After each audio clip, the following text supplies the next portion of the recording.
Hey guys, how is it going? It is Corey here from Dualcast TV, and today I'm going to be giving you a sort of review on the Razer Deathstalker 2014 edition.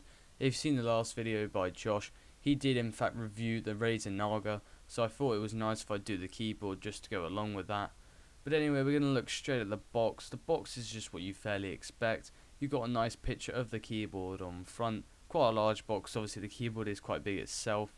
And as you see down there, we have a few of the features that comes with the actual keyboard. There's also other features that you'll see later on in the video, but there are just a few of them. Obviously this keyboard is backlit. It also runs with Razer Synapse 2.0, which you can configure a lot of things in.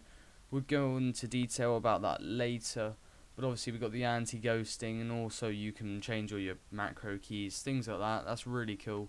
And here I just show you some of the features that are you just involved with the keyboard. Not really that important because some of these I don't really use, but you don't really notice them. But if you were a hardcore gamer, I'm pretty sure you would.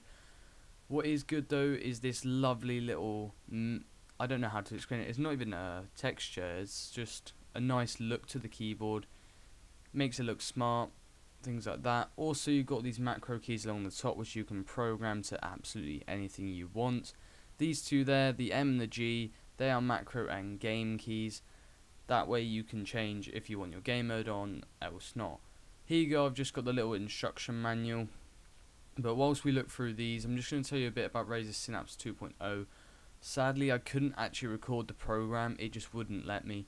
So I sort of had to just tell you about it. If you watch Josh's previous video, then you will see Razer Synapse 2.0 is fairly the same for the keyboard, and as you see there, Razer Synapse 2.0. How nice they're throwing a couple of stickers in there for you as well. But like I was saying, if you want to see Razer Synapse, then you just go and look at our last video and you can see it there. But this is what some things that you could do with Razer Synapse 2.0. As you can see, I've got the sort of pulse effect on.